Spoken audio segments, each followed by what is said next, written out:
Assalamualaikum warahmatullahi wabarakatuh. Perkenalkan, nama saya Sapna dengan NIM 10622044.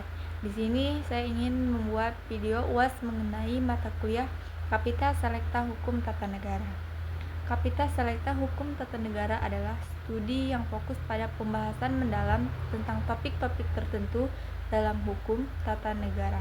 Topik-topik ini dipilih berdasarkan relevansinya dengan isu-isu terkini, perkembangan hukum, atau kepentingan akademis. Konstitusi sebagai objek kajian Kapita Selekta Hukum Tata Negara. Yang pertama itu, pentingnya konstitusi dalam hukum tata negara. Konstitusi merupakan sumber hukum tertinggi dalam suatu negara. Ia mengatur dasar-dasar negara seperti bentuk negara, sistem pemerintahan, hak dan kewajiban warga negara, serta lembaga negara. Dalam konteks Kapita Selekta Hukum Tata Negara, konstitusi menjadi objek kajian karena yang pertama itu landasan hukum. Konstitusi menjadi landasan hukum bagi semua peraturan perundang-undangan di bawahnya. Kajian Kapita Selekta Hukum Tata Negara akan mengkaji bagaimana konstitusi diimplementasikan dalam berbagai aspek kehidupan berbangsa. Yang kedua, struktur kenegaraan. Konstitusi mengatur struktur kenegaraan termasuk lembaga-lembaga negara dan hubungan antar lembaga. Yang ketiga itu adalah hak asasi manusia. Konstitusi menjamin hak asasi manusia dan mengatur mekanisme perlindungan hak asasi manusia. Yang keempat itu adalah pembagian wewenang. Konstitusi mengatur pembagian wewenang antara pemerintah pusat dan daerah.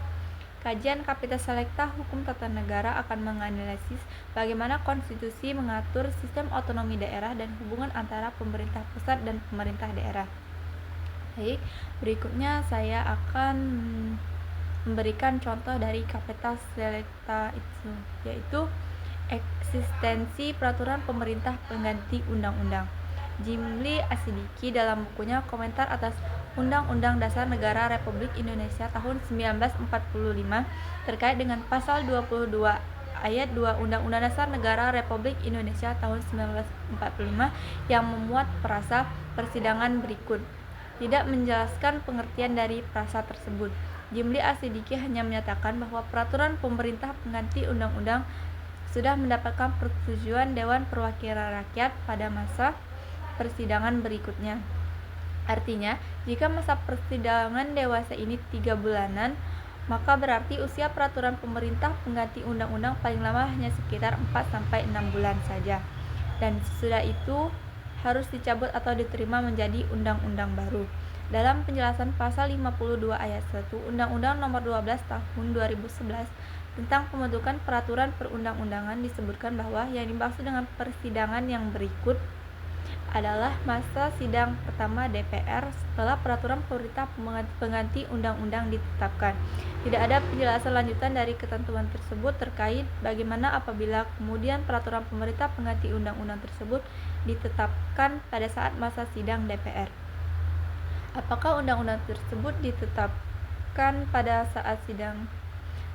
Apakah Presiden dapat langsung mengajukan peraturan pemerintah pengganti undang-undang untuk disetujui oleh Dewan Perwakilan Rakyat menjadi undang-undang? Hal ini menjadi pertanyaan dikarenakan dalam praktik pelaksanaannya mengalami ketidakseragaman.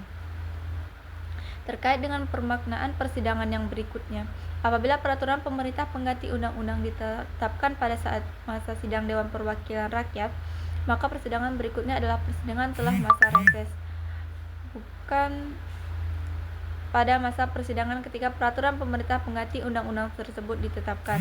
Muhammad Nur Solihin yang menilai batasan waktu persidangan berikutnya menunjukkan saat Presiden membuat peraturan pemerintah pengganti undang-undang dalam situasi Dewan Perwakilan Rakyat tidak dalam kondisi masa persidangan.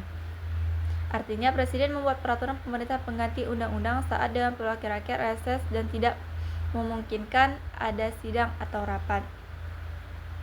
Baiklah, selanjutnya saya akan membahas mengenai materi prinsip negara kesatuan, asas-asas penyelenggaraan pemerintah di daerah, dan konsep otonomi daerah menurut Undang-Undang Republik Indonesia. Yang pertama itu ada prinsip Negara Kesatuan Republik Indonesia. Negara Kesatuan Republik Indonesia (NKRI) adalah bentuk negara yang menganut sistem pemerintahan terpusat, di mana kekuasaan tertinggi berada di tangan pemerintah pusat. Prinsip-prinsip utama yang mendasari Negara Kesatuan Republik Indonesia itu adalah yang pertama ada kedaulatan rakyat. Kedaulatan berada di tangan rakyat dan dilaksanakan menurut Undang-Undang 1945. Rakyat memiliki hak untuk memilih pemimpin dan menentukan arah kebijakan negara. Yang kedua ada keutuhan wilayah. NKRI adalah satu kesatuan wilayah yang tidak terpisahkan. Wilayah negara terdiri dari daratan, perairan, dan udara yang berada dalam batas-batas wilayah negara. Yang ketiga ada pemerintahan terpusat. Pemerintahan pusat memiliki kekuasaan tinggi dalam mengatur dan mengurus seluruh wilayah negara. Daerah memiliki kewenangan terbatas yang dilimpahkan oleh pemerintah pusat. Yang keempat, kesatuan bangsa. NKRI adalah negara yang terdiri dari berbagai suku, budaya, dan agama. Prinsip kesatuan bangsa menekankan pentingnya persatuan dan kesatuan dalam menjalankan keutuhan negara. Yang kedua, asas-asas penyelenggaraan pemerintah di daerah. Asas-asas penyelenggaraan pemerintah di daerah NKRI didasarkan pada asas-asas berikut. Yang pertama ada desentralisasi. Pemerintah pusat menyerahkan sebagian kewenangan kepada daerah untuk mengatur dan mengurus urusan pemerintahan dan kepentingan masyarakat setempat. Desentralisasi bertujuan untuk meningkatkan efisiensi dan efektivitas pemerintahan, serta mendekatkan pelayanan publik kepada masyarakat. Yang kedua ada dekonsentrasi. Pemerintah pusat mendelegasikan sebagian kewenangan kepada pejabat di daerah untuk menjalankan tugas dan fungsi pemerintahan atas nama pemerintahan pusat. Yang ketiga ada otonomi daerah. Daerah memiliki hak, wewenang, dan kewajiban untuk mengatur dan mengurus sendiri urusan pemerintah dan kepentingan masyarakat setempat. Yang keempat ada tugas pembantuan. Pemerintah pusat memberikan bantuan kepada daerah untuk melaksanakan tugas dan fungsi pemerintahan. Yang ketiga ada konsep otonomi daerah menurut Undang-Undang Republik Indonesia. Konsep otonomi daerah di Indonesia diatur dalam Undang-Undang Nomor 23 Tahun 2014 tentang pemerintahan daerah. Beberapa poin penting dalam undang-undang tersebut. Yang pertama itu ada hak, wewenang, dan kewajiban. Otonomi daerah adalah hak, wewenang, dan kewajiban daerah otonom untuk mengatur dan mengurus sendiri urusan pemerintahan dan kepentingan masyarakat setempat dalam sistem negara dan kesatuan Republik Indonesia. Yang kedua, asas otonomi. Prinsip dasar penyelenggaraan pemerintahan daerah berdasarkan pada otonomi daerah. Baik, mungkin itu saja penjelasan materi dari saya. Kurang lebihnya saya mohon maaf. Wassalamualaikum warahmatullahi wabarakatuh.